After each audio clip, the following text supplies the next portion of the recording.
Now this is Half-Life. It's just that it's a game that basically is off of it's just original in any way, shape, or form. Basically, Half-Life starts off with welcome to the Black Mesa Transit System. The person this who automated was train is provided for the security and convenience of the Black Mesa Research Facility personnel. Basically, when he comes in, you basically realize that this may be his last shift during the experiment. Saying that there were a few bugs today before the experiment has been launched. Basically, Gordon Freeman intercepts the officer, saying that basically there was a bunch of technical problems during the experiment. But also not only that, but also he was mentioning other issues. And as soon as possible, you realize that this may take into a more serious approach, and also it's very cinematic as well. The game doesn't usually other first-person shooters back then wouldn't be as cinematic like Doom or Quake. Basically, entrusting it with their. This was before the Source engine, Source SDK, has been invented. Source SDK was a program that was by Half-Life 2, not Half-Life 1. Gordon Freeman turns his suit on and he wears it. Anyways, afterwards, where he's heading towards is towards the Sector C test lab main test chamber, where the scientists are waiting for Gordon in the test chamber.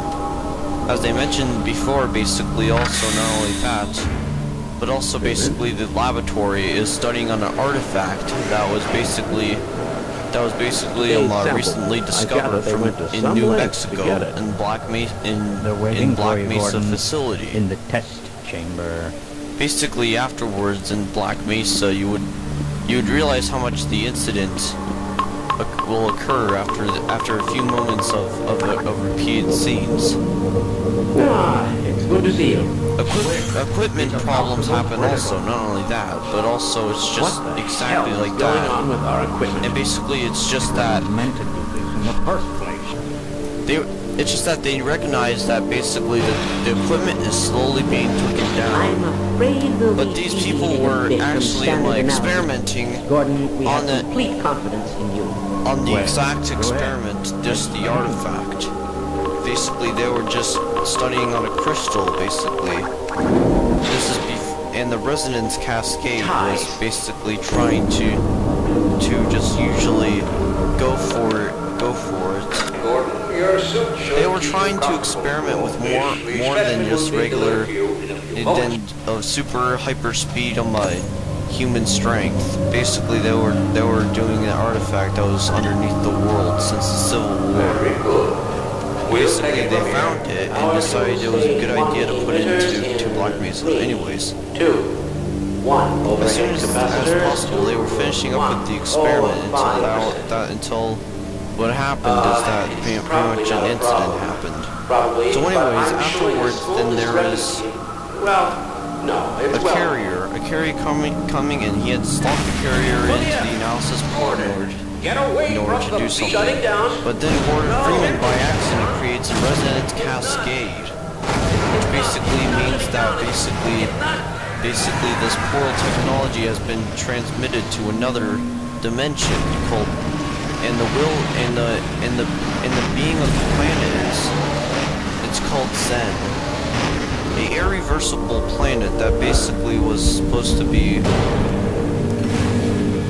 set out basically from another universe that had to do with the artifact. Basically, the Black Mesa incident begins, and Gordon Freeman sees the horrors of what could happen when something that shouldn't be easily tampered with goes wrong, when an experiment goes wrong, horribly wrong. And so the G-Man, the person who kept guard of the artifact, was mad, and he took control of the entire facility.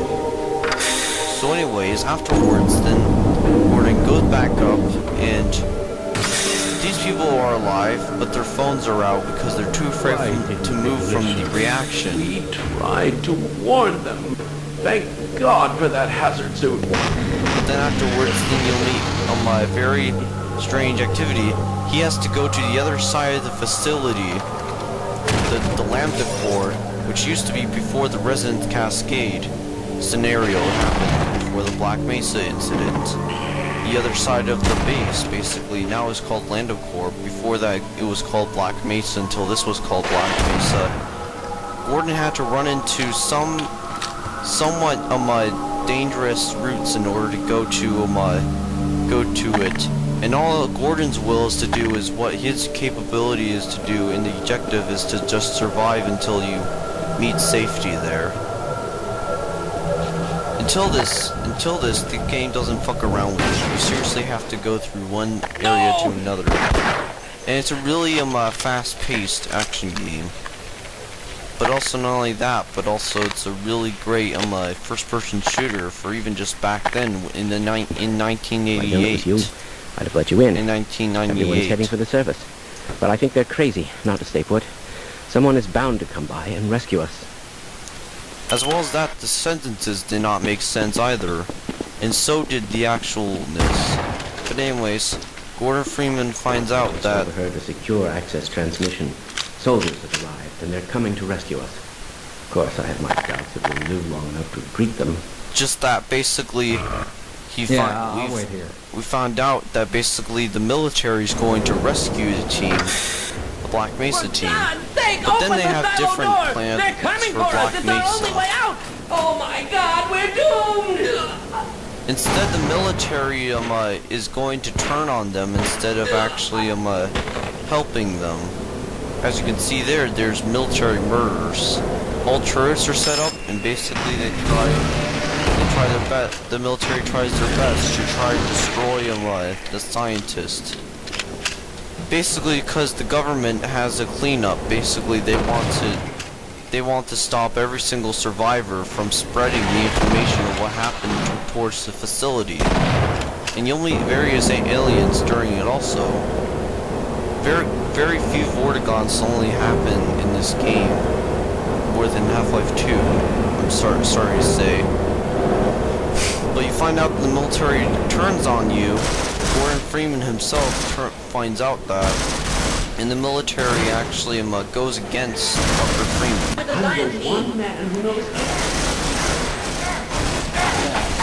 As well as that, also variously, that this game is actually really well paced. The scientists seem desensitized and dramatized towards the violence that's happening towards Black Mesa.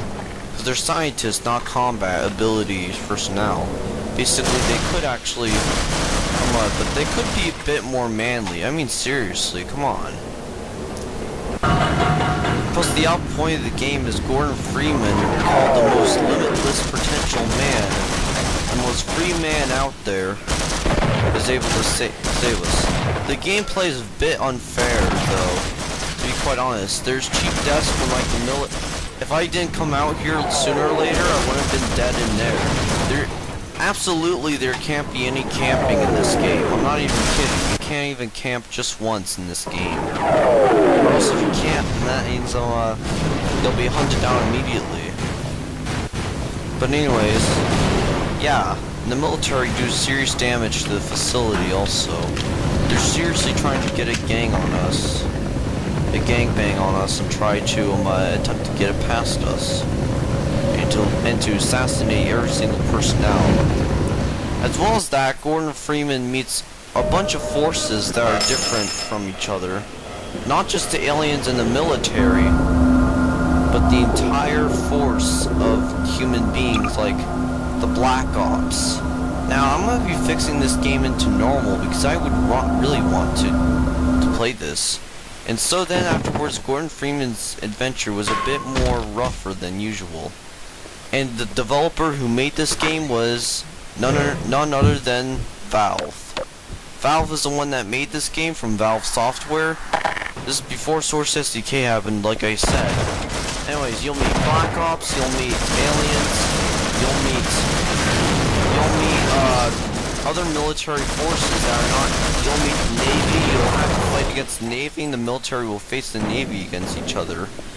And plus, also not only that, but also just in total there's like 3 different forces in this. The Black Ops, except Gordon Freeman, a scientist, except the only thing is that the hero around here is Gordon Freeman, that is only so called by the police officers of Black Mesa and scientists. We put a funny plot to it, which really sounds a game.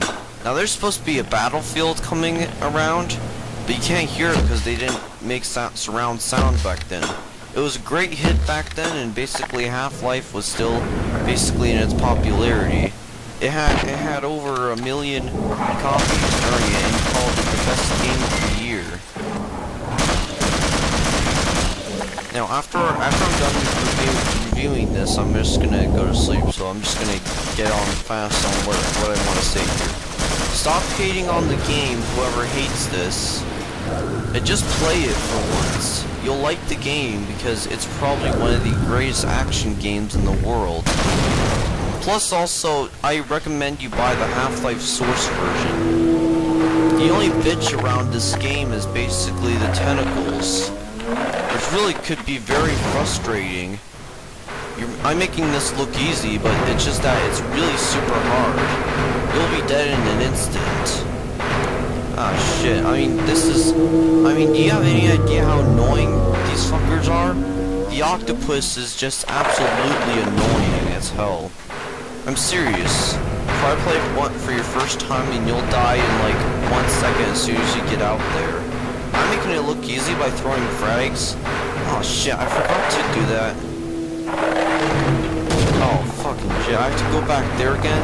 Yeah, I mean, it's frustrating, really. The tentacles are really super fucking annoying. You have to deal with their groaning, basically. But anyways, don't hate on this game. It's a great game. I mean, if you tried making a better one yourself, you couldn't. Not as good as this game. Basically, this game's probably the best. And also, you get to control airstrikes. You get to control vehicles also. Except the vehicle control's not as realistic as other games, but takes aside from it. Now, as you're seeing here, basically, I'm only the master at the tentacles, really. Not anything else, really. Other times, this is a really good action game, but other times, though, in this game, you'll just see things that are just downright bizarre. Anyways, you're in Zen, and basically you try to do it. Anyways, and now, this is the Lambda Core. Now, what I'm strongly advising you to do here is shoot all the aliens, yeah? You have to wait for the guy's call, the scientist's call. If you don't make it in time as soon as he gets the okay, then that means you don't make it. So I'm strongly advising you because you can't hear from there. He's telling you to get in position, but you can't because I can't hear you. So just go underneath them, and then you'll be just fine. Otherwise, this game is a great game. Have a good luck trying to play the game. I give this game a 10 out of 10. Not afraid to give it that. It's a great game. Good luck.